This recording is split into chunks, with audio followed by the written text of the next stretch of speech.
Welcome, everybody. Absolutely thrilled that we are about to kick off on the next edition of our Ideas World Cup Creative Conversation series. My name is Mark Dodsworth. I'm the International Director of Actitude Creativa, and today I'm joined by my partner, good friend, and the founder of Actitude Creativa and Ideas World Cup, Mr. Juan Prego. Welcome, Juan. How are you today? Hi, welcome, everybody, and thank you, Mark.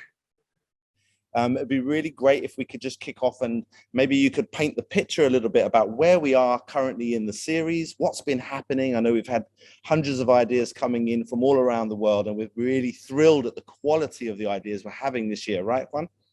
Yes, we have tons of ideas. And first, I want to acknowledge everyone that is present and everyone who registered. We have people in this webinar from, West Palm Beach, Ottawa, Mumbai, Paris, Lima, Pretoria, Durban, Funanthu, Limbe, East London, Madurai, Santiago, Lagos, Johannesburg, Cape Coast. So we have, I can't keep reading. I want, but all these marvelous participants that you join us from everywhere in the world. So thank you so much for being with us and for inspiring creativity, because the act of being here, sharing your ideas, is a creative act. So we are in the final stage of Ideas World Cup. So Ideas World Cup is about to wrap up. The last event is next Friday, the 27th, where we will announce the winners of Ideas World Cup. So we will be announcing who actually won the 5,000 euros in training and mentoring, and also who got to the finals of the Watson Institute. So all this will be announced on the 27th, so you don't want to miss that date. So remember that you can be among the winners. And now we are in the finalist stage. So this means that all the ideas that arrive to the final stage now are in a voting process, and everyone can go to Ideas World Cup, click on ideas and see the finalists, and you can vote and comment, and your votes will help choose who is the winner. It will not be the only factor, but it will be one of the many factors that will be taken account by the judges to choose the best ideas. So your votes count, your comments count. So go to ideasworldcup.com, click on ideas, see all the ideas that are there, and vote the ones that you think has the most potential to change the world. And if you are among the finalists, then share your idea. You have the social media links below your idea, so you can share your idea in the different social media. You can talk to your organizer, so it helps you spread the word and get traction, get as many likes and positive comments as possible for your idea. And that's a good way to get your ideas out there. And remember that your ideas, besides that, they will keep living on the creativity community of practice, this wonderful community that is being created by the Big Corporate Foundation, and that will help transform the future of education. So finally stage, very exciting. And next Friday, we will get to know the winners, Mark. Yeah, that's really amped and so cool that we're today joined by Zubair Junjunia. Hi, Zubair. Welcome to today's session. Thanks for joining us. Hey, Mark. Lovely to be here. Thanks so much for having me. Yeah, I've been checking out your schedule on LinkedIn, and I can see that you are super busy. So really big thanks to you for joining us and supporting this creative conversation. And of course, today's theme is all about how to bring ideas to reality. And having recently met you, I felt it would be brilliant for you and I to have a short conversation today, for you to share a little bit of the experience that you've gained in your very prolific and illustrious career. You're really got an incredible bio. I'm not going to try and read the whole thing out, but just so our audience members and those that will enjoy today's video get a little essence around who you are. Maybe I'll just kick off and let everybody know that you are the founder of Z Notes, and you started this incredible company at the age of 16, right? Correct, yeah. And so how many years ago now is that? It's coming up to 8 years. We're going to have our anniversary in a couple of weeks' time. Oh, congratulations, man. That's Thank you. brilliant. And so I understood that you started the company whilst you were still in your studies, age 16, deep in your IGCSEs. And now this platform that you've created, a student platform, has attracted over 3.5 million learners. That's an incredibly large number, with over 26 million hits and hundreds of contributors creating content that would help you achieve the goal, which is to end education inequality, right? And to create a leveraging community, content creation, and access, really, for those that are at those kind of tricky moments of trying to get all of the focus, all of the cramming together for their studies. And I was reading through some of the comments of people on the Z Notes website, some of the testimonials that you've had from young people. I saw a little one from a guy, from a person in Indonesia, who had said, you know, I just like shifted into a different education system. I only had a year to do it, but I aced like 7 exams with an A and was giving high like woohoo to Z Notes and the team. So as well as that, Zubair is also honored with the Diana Legacy Award, which is the highest accolade for a young person to receive that recognition in social and humanitarian efforts. And I've seen pictures with you meeting the Duke of Cambridge at Kensington Palace. Well done for that. That's fantastic. Very much. Mark, you're going to make me blush. I'm not going to be able to continue the conversation next. Yeah, but it's good because it's really like recognizing that today's conversation is for us to explore, well, how did you make this brilliant idea come to reality? And maybe to just kind of open the floor and welcome your voice into the space. Maybe you can share a little bit more about your background before we dive into the kind of to the meat and the bones of the meal today. Absolutely. And thank you so much for a very kind introduction. I really appreciate it. And I'm really glad to be here with some incredible people all over the world. I guess the kind of the start of Xenos was never, you know, it often is. I mean, I might be described as an accidental entrepreneur because it was never set out to be kind of doing this, graduating from my degree a few years ago. Xenos was essentially a way for me to do something for a problem I was so viscerally looking at and facing. I grew up as an expatriate in Saudi Arabia in the Middle East, and through a British international education system, saw the wide disparities that were in this kind of spectrum of international students, where some were getting, you know, the very best type of education, the access to tutors and all the type of resources that were required, while others were unable to even get the relevant textbooks. And that kind of inequality, that disparity just didn't sit right with the fact that, you know, we end up in that same exam hall with the same pen and an exam sheet, and you're suddenly, you know, being benchmarked and your life is being determined by those grades. So Xenos was a way for me back in the day when I just finished my GCSE exams to create content and make it available and see how it kind of supported others. And it was really, you know, for my friends, for those around me.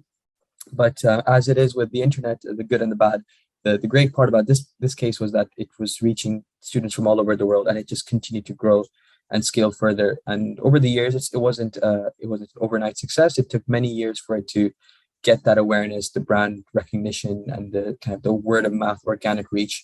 But that is all that it's been. Like we've never sat down and marketed it. We've just let it be, and students from all over the world have come and contributed and engaged with the platform. I believe very much in this kind of transition of a student from simply a consumer of education to actually, you know, being a creator and a proponent of it, because that is the position where we would like, you know, our education system to be kind of, you know, be talking about, be championing. So that's what Xenos has done, and something I'm continuing to working on to this date. So I love what you're saying there around not having sat down with a traditional marketing plan around having to get the idea, and perhaps the internet and this kind of digital revolution that we're all living through has provided a kind of springboard or a trampoline into the possibility of actually scaling up very, very quickly, right? Correct. Before you decided to follow this kind of like this need to kind of make an impact in a space that you felt that there was a need, had you played around with other ideas, or was this just like a kind of fluke idea that came out at the right time? Yeah, it's a great question, and it's something I actually had to reflect and think back to words before I kind of actually realized that it was definitely not the first idea. And alongside Zenotes, part of why Zenotes was what I've been doing and have learned from so much as well is that it wasn't just addressing a social problem; it was also capturing a lot of my interests and passions. So I studied mathematics at uni. So some may not call me a creative, but I really love graphic designing. So a very kind of a contradictory personality, I guess. And in school, I'd learned, self-taught myself Photoshop and would spend time creating graphics and logos and all that kind of stuff. So when I was developing Xenos, a big part of it was like, I want to get the aesthetic right. And when we published those first set of notes, they looked great. And everyone was like, how is someone creating this consistent, color scheme adhering, the typography is right, all the formatting is good. Why is it all for free? Why is it all accessible? Why is it created by a student? So subconsciously, we're kind of like sending out this message that, hey, this is great content. But it was also not necessarily completely to do with, Zenotes could be not very good looking and yet still be effective as a content tool. So one part of Zenotes and everything that I've done to date is that it also inculcates and brings in all my other interests. Community, working together with other people was always something that has always been something in the past and is something I continue to do. So groups and working together, peer learning, that was something that I was doing in person in my class. I was teaching my friends different things in different contexts. So doing it online just kind of was a transition. Before Xenos launched, the year before that, actually, I recruited a bunch of friends and the kind of the best students in the year group to say, hey, let's create content together and make it kind of shared with all our students in the year group. And this is something I didn't realize, that actually this was like kind of the initial prototypes of Xenos, because this is what we did in year 10. Maybe 12 other students kind of said, okay, Zubair, we'll create content with you. And I just kind of coalesced these people. We worked together to create content. We published the notes and we had it available to the whole year group in the school. And the year after Xenos began, I never made that connection until recently. And your question has also kind of like led me to think of it as well. So it was definitely not the first idea. I've done a lot of different things in the period, but definitely Xenos has been something which has been a consistent effort. It's not just because it started getting users at one scale or the other was the reason I kind of put my attention towards it. It was always something I was passionate about and I was contributing towards in a regular basis. Right, that's fantastic. I'm hearing you speak into a couple of quick words that I want to pick out from what you just shared. Yeah. Coalescing and recruitment, right? Yeah. These kind of early opportunities for you to start finding some support around you and around the concept. So could you speak a little bit more into what does it take to rally up the troops? What do you think was kind of key to your success of getting these early supporters to kind of support you in building those early concepts and prototypes? Yeah, I think mission is key. When you have a clarity of direction and purpose and you're value based and you have a very, very articulated mission, that is really critical to bringing people together. I read a book recently, Sapiens by Yuval Noah, something, and he talks a lot about how, from kind of the hunter-gatherer brain of ours, the one thing that connects us together is a story. And that's what you need to do. To bring people together is about telling a story which explains why you're doing something, but also a story which includes those with you. And I guess the one thing that I do, I don't know how to pitch, I don't know how to do it much, but I know how to tell a story.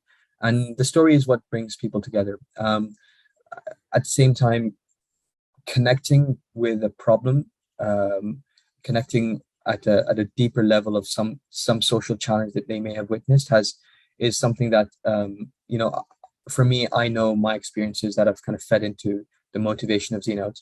Similarly, every contributor has come through to the platform and created content, spent hundreds of hours volunteering their time towards this organization, has a lived experience or has witnessed an experience that is feeding towards that. So it's all about telling the story, but also making sure that the mission, the ethos is so clearly articulated that people can see why those experiences that they've felt, that their story actually is part of the story that the organization shares.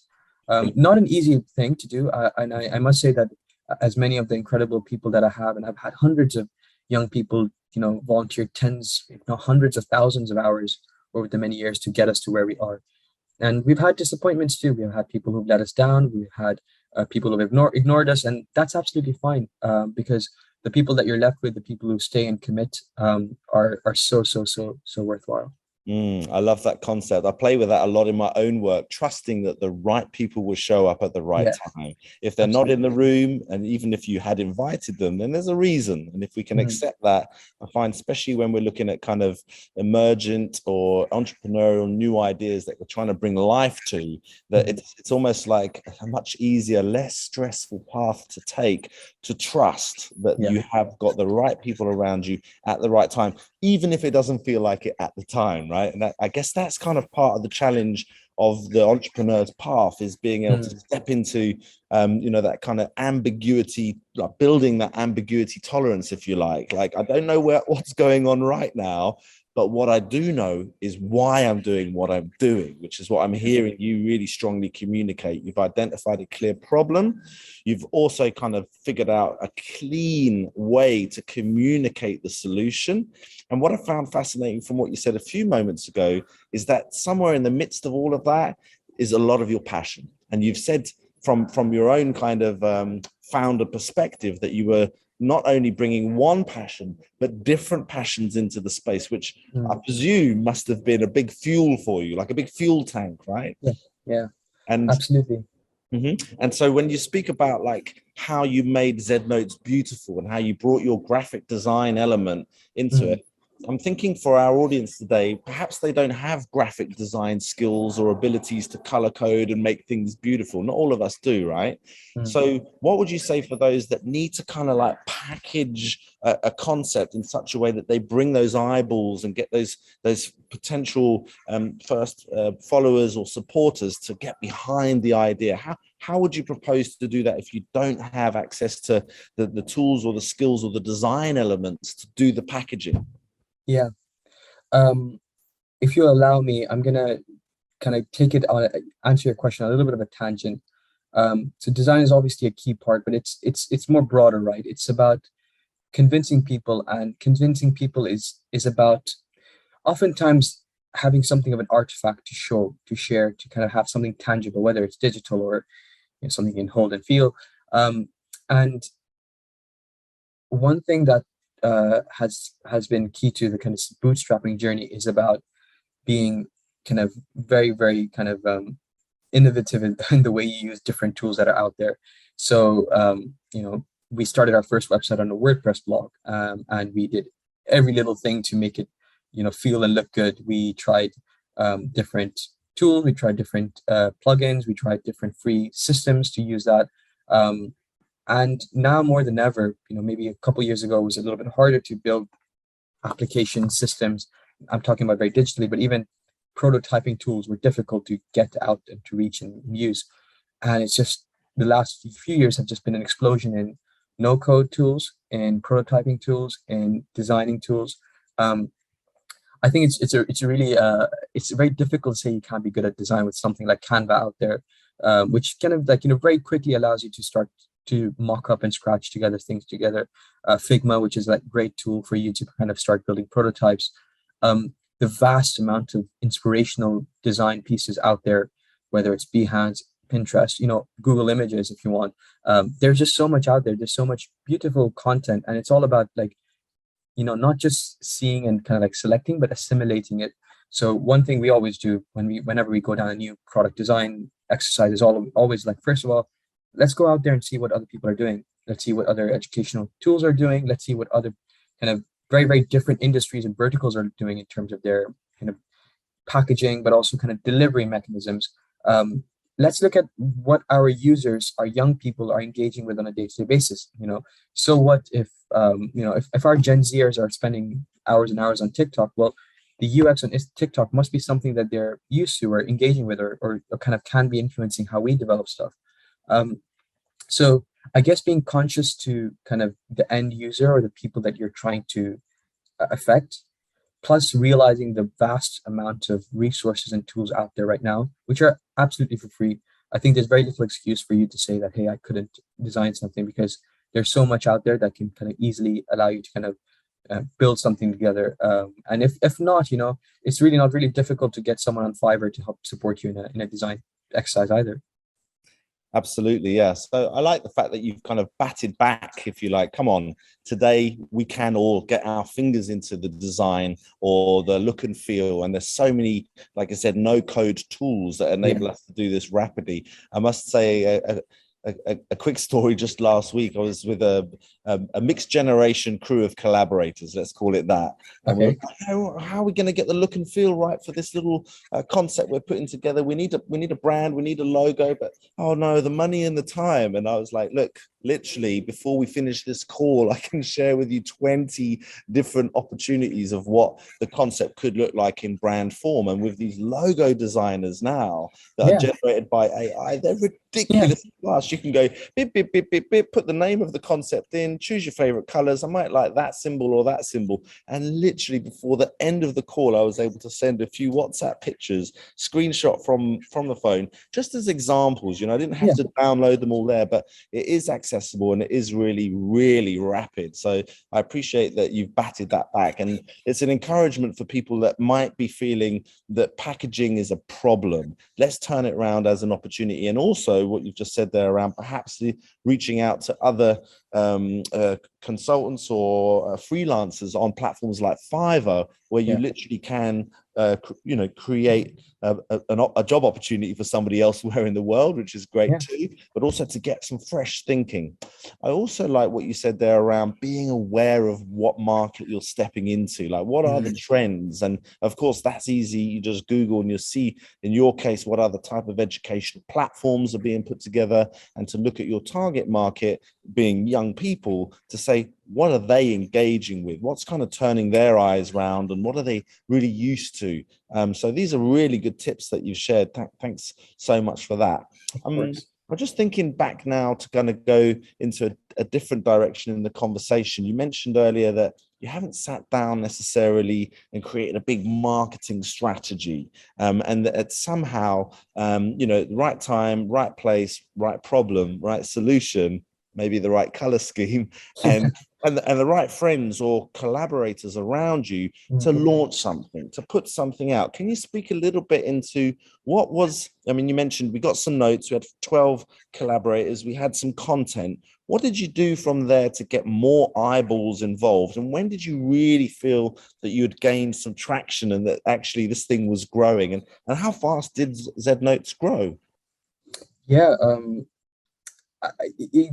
Retrospect is a great thing. It often helps you see all those coincidences and say, oh, right thing at the right time. At the time, you definitely aren't considering those. I do think we were in a kind of a unique position, and a combination of aesthetics plus kind of the problem solution and all that kind of things played to our advantage. But I want to kind of, as always, be radically candid and honest and transparent about how things transpired. And the first few years weren't the most exciting. It was a very simple website, a very few number of users. We got to about 10-ish thousands of people, hit 10-something thousand hits in our first or second year. And as it kind of, I think, identifying and kind of resonating with our end users and the group of people we were trying to affect, we sold them the value, we explained how much we cared, and we kind of made that relatability piece so strong that they became our biggest advocates. And that's when the flywheel kind of starts to go, right? It's when young people, students go in and are the comments I heard back was that they would come in with the printed version of our vision notes right before an exam, and some friend would say, oh, hey, those look really cool. What are those? Oh, they're Z notes. And you'd see the logo at the top and like, okay, I'm going to go and check it out tomorrow. And suddenly, people are discovering it. If you're delivering obscene value, your product will be your greatest kind of, marketing tool.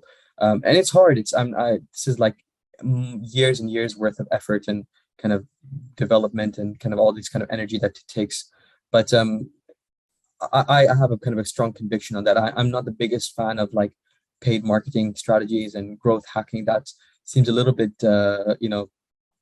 it doesn't seem as authentic to me. I think if you work hard, you can really get the buy-in.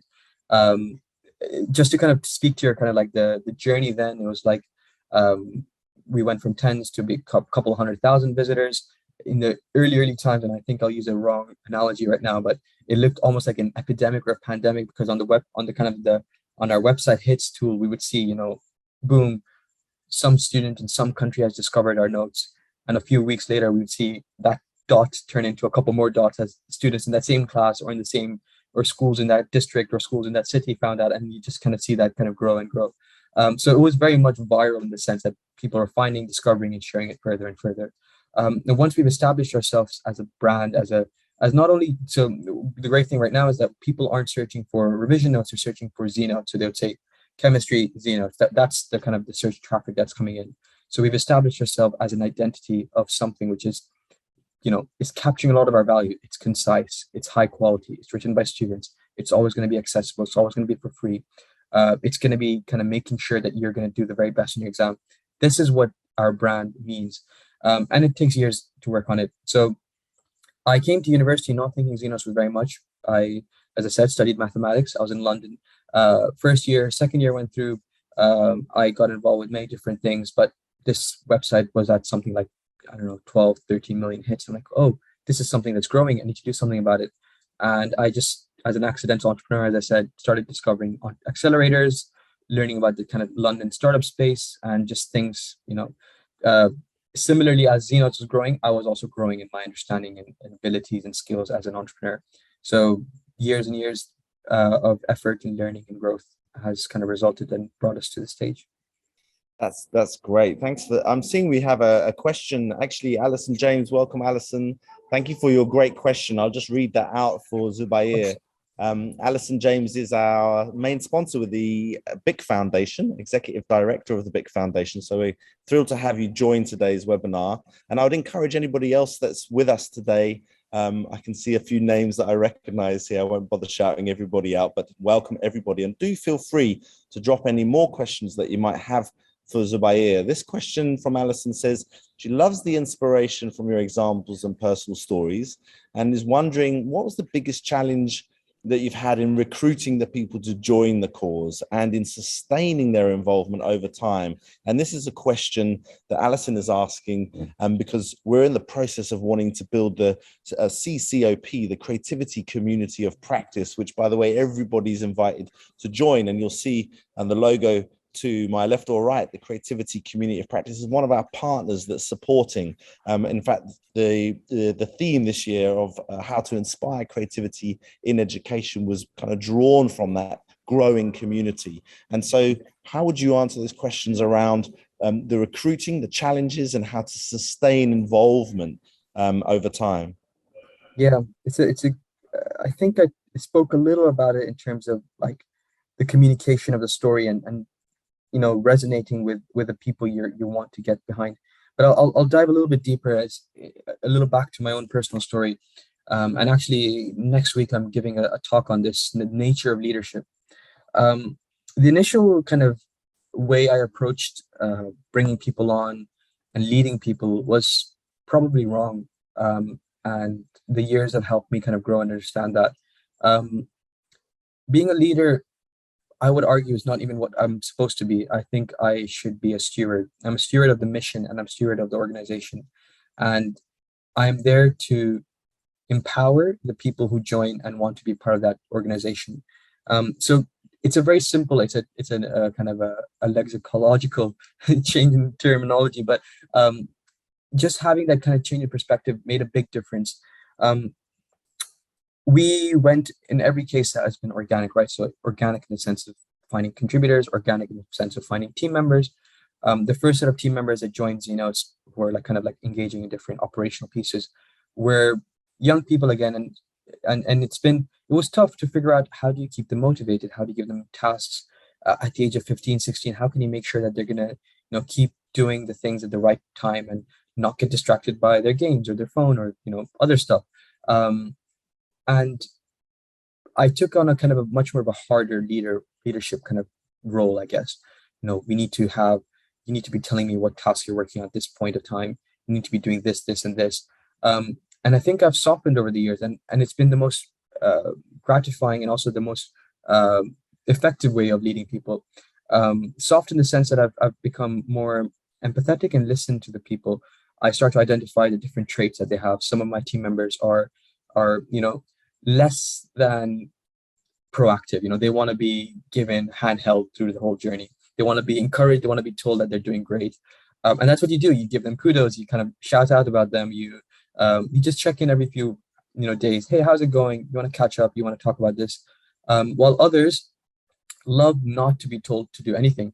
They're like, oh, you know what? There's a problem here. I send that message to one of my tech guys, and he will come back with that solution, but also two other things, because he's like always on it, right? And you start to identify the people that you're bringing together. We also spent a lot of time writing something. We wrote a culture book. It was a quite a deep exercise for us to kind of take out all the things that collectively we shared in terms of our value system, our ideas, our approaches, and really kind of articulate it. And at the time, it seemed like a futile exercise. Why are we not working on developing our product or our organization? Why are we writing this book? But actually, every new team member who joins Xenos reads this culture book, and they get it. They get why we're here. They get how we approach things. They get also the way we innovate, the way we kind of are continuously learning, and those pieces, because they then see that in practice. But because they've seen an articulation of it at an earlier stage, it's like they come into the family knowing where we're going and how we're doing it. I guess the final piece is also developing the right scaffolding and structures. So at one point, I was the main person doing everything. I was helping the tech team and helping the content and community and growth. And I wanted my hands involved in everything. I wanted to make sure our social media posts looked great, but also make sure our logo was not affected, and make sure that the next post, all these things. And suddenly I was the bottleneck. So recognizing that, I started to, empower those people in different positions in the organization to take that leadership role as well. So our team is at around more than 40 young people, as I said, between the ages of 16 to 20 something. They're at school, at university. They are split across 5 different teams. So content, growth, tech, community, and outreach. And all these teams work together. Each of them has a lead. That lead is their first point of contact. And then they have a leadership team, which all the leads can kind of engage with and discuss with. And then they have me as an overarching person who they can always reach out to, but also have the kind of scaffolding and steps up to get to.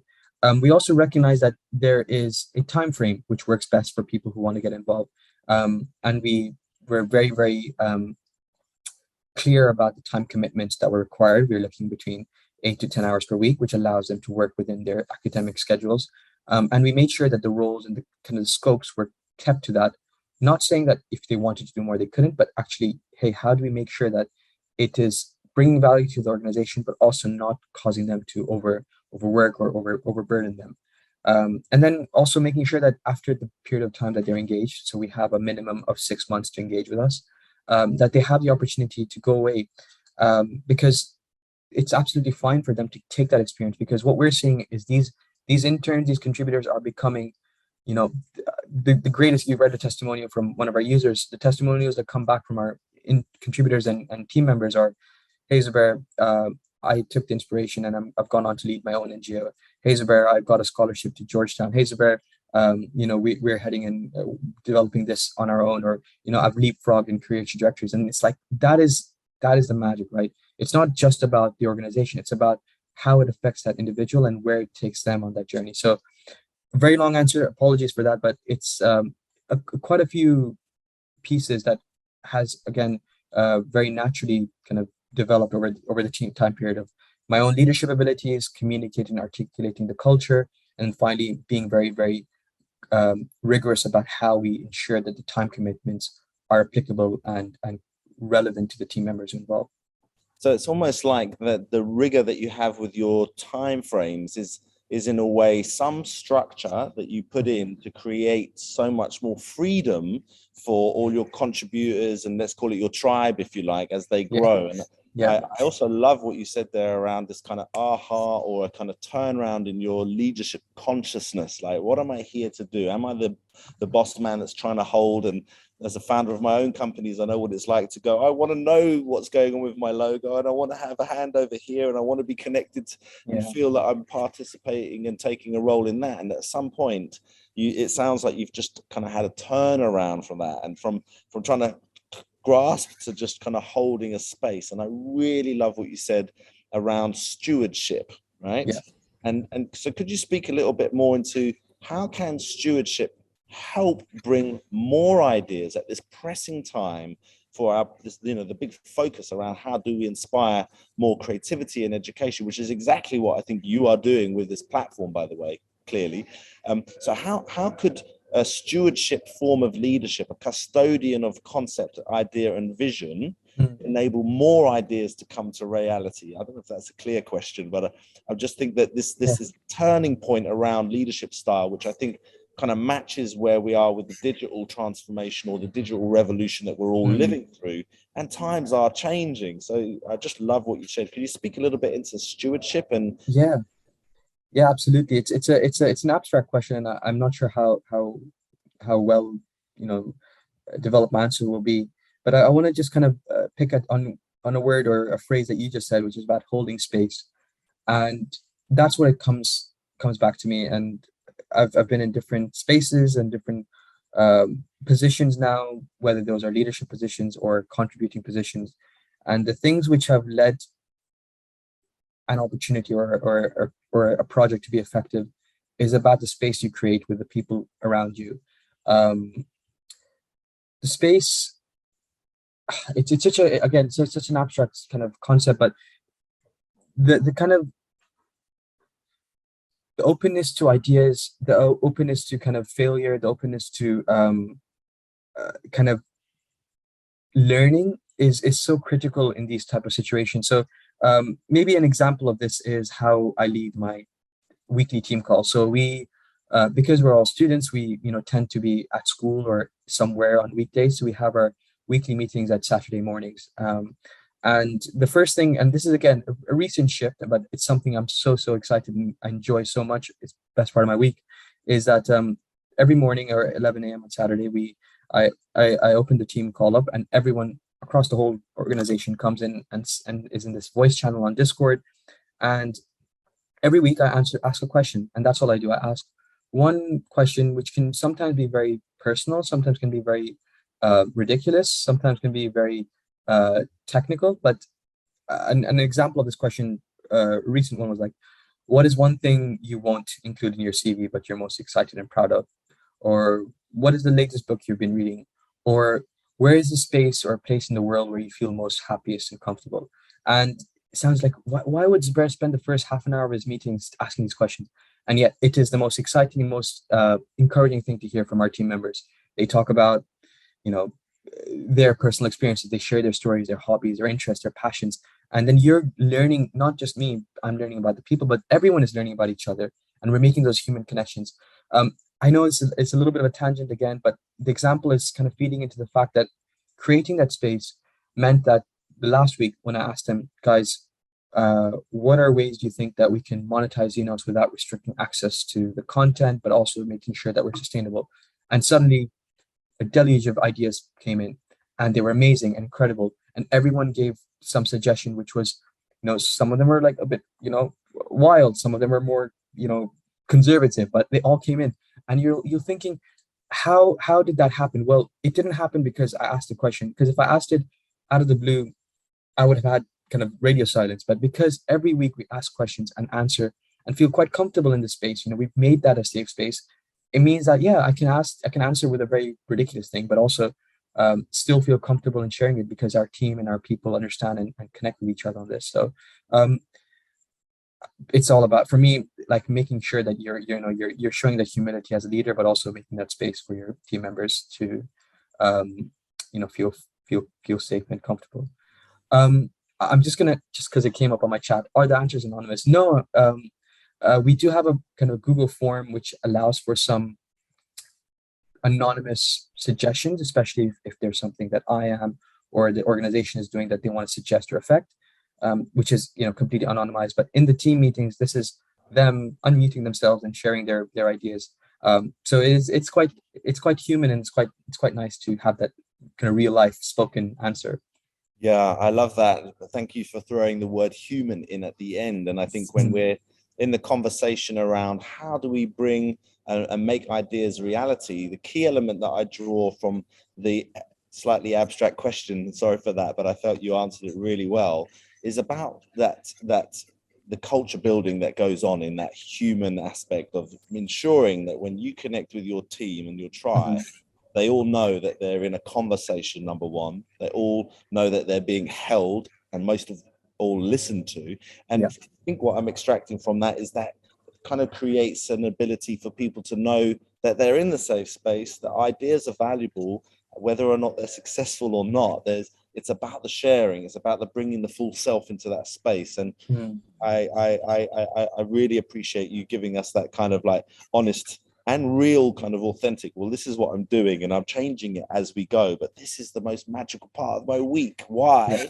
Probably because you feel as connected as ever when you get those authentic shares from your people. And I think authenticity in a way is kind of like a fuel, or it's like a value that we share amongst each other. And if we can invest into that, grow it together, then for me, my understanding as a creativity consultant is that is a fuel for ideas, for creativity, and for innovation to kind of grow inside a team.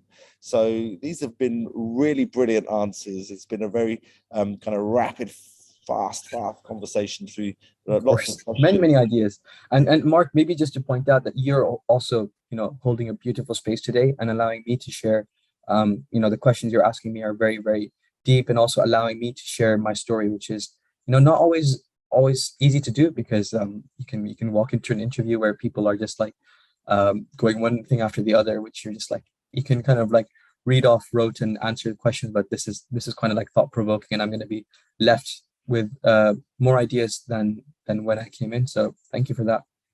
Oh, that's brilliant. Thank you for that feedback. Well, with an awareness of time, we've just got like a couple of minutes, and I'd like to move us to a gratitude, a big thanks on behalf of all of our audience listeners that have joined us today. Thank you for your questions.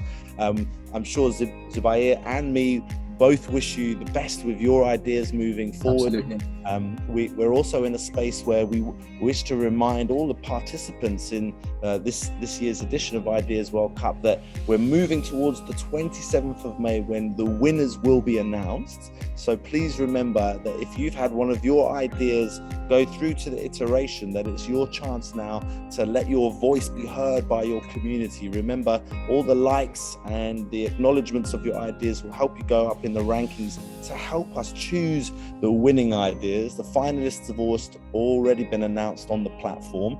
And the last thing I wish to share is that you heard us both mention briefly the creativity community of practice. That is an open invitation for an incredible global emergent community of facilitators, practitioners, and researchers, and idea creators like Zubair that are bringing creativity to education and expanding new ways to ensure that our future will be in good hands, because our young people will be able to think, act, and be differently in the way they relate to the reality that they're inheriting, which is really what this is all about.